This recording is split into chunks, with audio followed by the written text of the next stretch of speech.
Hello and welcome. I am Kelsey Atwood, Tour and Public Program Manager of the American Revolution Institute of the Society of the Cincinnati, and I'm delighted to welcome you to our first digital lunch bite. The American Revolution Institute promotes knowledge and appreciation of the achievement of American independence by supporting advanced study, exhibitions and public programs, preservation, and providing resources to classrooms. Today, we are joined by Rachel Nellis, Research Services Librarian, who will be discussing The Female Review, a romanticized memoir of Deborah Sampson. When I was first approached about presenting a lunch bite, the America's First Veterans exhibition had just opened. Featured in the exhibition and representing the Pension Act of 1818 is the book The Female Review, or Memoirs of an American Young Lady by Herman Mann.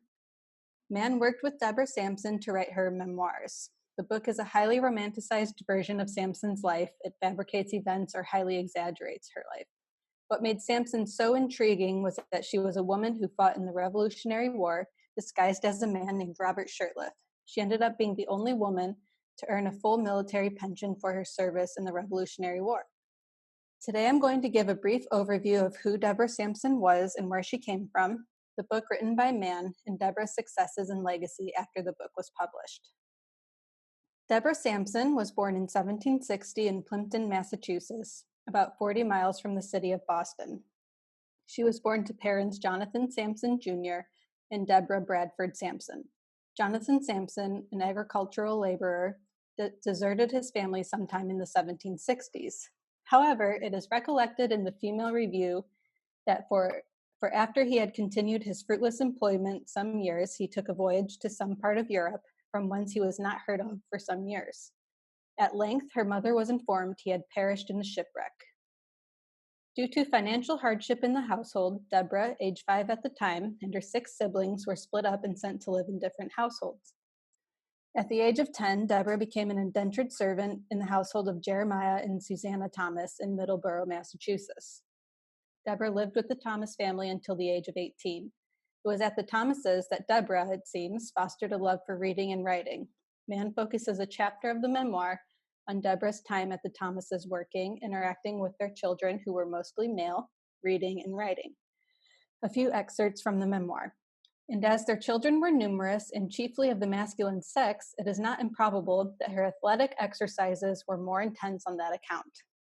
There are a number of passages similar to that, insinuating that Sampson was capable of male sport due to her time in this home, something that would have benefited her in the army. Additionally, she wanted to be educated.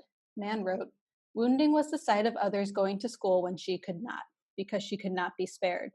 Her method was to listen to every one she heard read and speak with propriety, and when she could, without intrusion, catch the formation of a letter from a penman, she gladly embraced it. She used to obtain what school books and copies she could from the children of the family as models for her imitation. Her leisure interims were appropriated to these tasks with as little reluctance as common children went to play." Mann writes a lot in the memoirs about her desire to learn. It comes off as him being impressed and something that is worthy of praise. Once Deborah was 18 in 1778, she worked as a weaver and a teacher in the summers of 1779 and 1780. She had become a self-supported woman.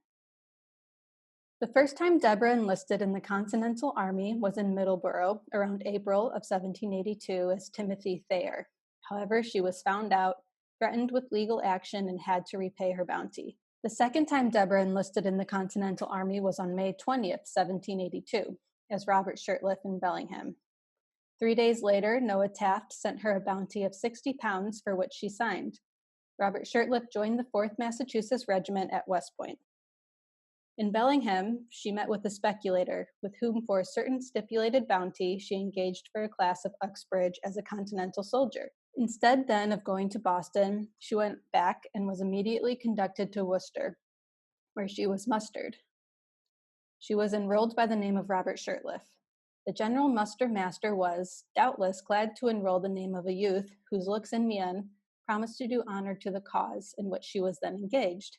"Ah, females, we have too long estimated your abilities and worth at too mean a price."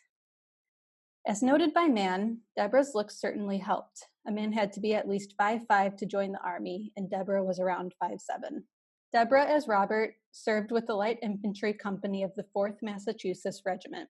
The Light Infantry was an elite division of the Continental Army that participated in risky missions in neutral territory, or unclaimed land. Historian Alfred Young retraces her military service and suggests that she was mostly in Westchester County by the Croton River and served as a waiter for General John Patterson when she was not out with the Light Infantry. At one point in her career, it is said that she was shot in the thigh and dug out the bullet herself to avoid being revealed. Robert was discovered to be Deborah by a doctor after she fell ill with a high fever. The doctor wrote a letter to General Patterson, who in turn gave her an honorable discharge with no pay. The fact that she received an honorable discharge is astounding. More often than not, women disguised as men were prosecuted for a crime. Deborah was very well respected as a soldier by the time she was revealed, having already served 17 months and proving herself to be good at the job. This helped her case. Mann describes the moment very dramatically. The general, calling her by name, thus gracefully addressed her.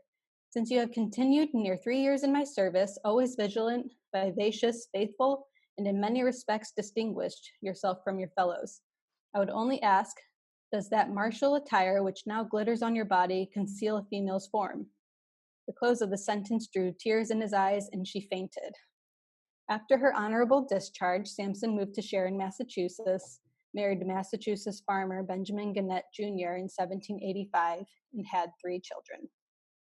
Herman Mann, a printer, worked with Sampson a handful of times. First, with the Female Review, published in 1797, of which he wrote and published.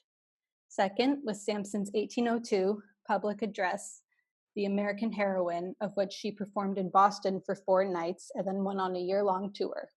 And she was the first woman to go on a national lecture tour. Her performances consisted of wearing a uniform and performing exercises for the audience. And third, publishing a revised memoir in 1827 with Sampson's permission to release after her death. Mann's writing is clearly following a rubric throughout and often pushes Republican ideals to the forefront of the story. Additionally, this romanticized memoir was not necessarily innovative or new. As Jody Shorb notes in an introduction for the Female Review, the Female Review compellingly illustrates how popular literary genres, from female warrior ballads to captivity narratives, were readily adapted and integrated into emerging genre of early American life narrative. One of his most likely inspirations was The Female Soldier, or The Surprising Life and Adventures of Hannah Snell, published in London in 1750. The Female Soldier was a very popular fictionalized memoir of a real British woman who disguised herself as a male soldier, much like Deborah Sampson. As historian Alfred Young discusses in his book Masquerade, The Female Review, it is one of the only written accounts of Sampson's life that is contemporary to her. So even with all the many, many flaws in the memoir, it is one of the only things we have as evidence of her life. Some noteworthy flaws in the memoir are the fabricated events, conflicts that Deborah as Robert Shurtleff did not participate in, and, for modern audiences especially, the assertions that women should praise Sampson without trying to be her. Some examples of these fabricated events include participation in the Siege of Yorktown in 1781. Deborah Sampson did not enlist as Robert Shurtleff until May 1782. There's also no documentary evidence, besides in this memoir, that Sampson served as a frontier scout under Philip Schuyler, or that she rescued a white female captive from Indians and then married the captive. Additionally, a line that exemplifies Mann's penchant for praising Sampson without encouraging women to emulate her is, "I cannot desire you to adopt the example of our heroine, should the like occasion again offer, yet we must do her justice." After the publication of the 1797 memoir, Deborah continued to inspire the public, including Paul Revere, who on her behalf wrote a letter to Congressman William Eustis supporting her petition for a military pension. In 1805, Deborah received a disability pension of $4 a month. However, after the Pension Act of 1818, she accepted $8 a month. Deborah died in 1827, leaving behind her widower husband, Benjamin Gannett Jr. Gannett became the only man to receive a pension as the widower of a Revolutionary War veteran. Unfortunately, he died weeks after Congress approved these payments.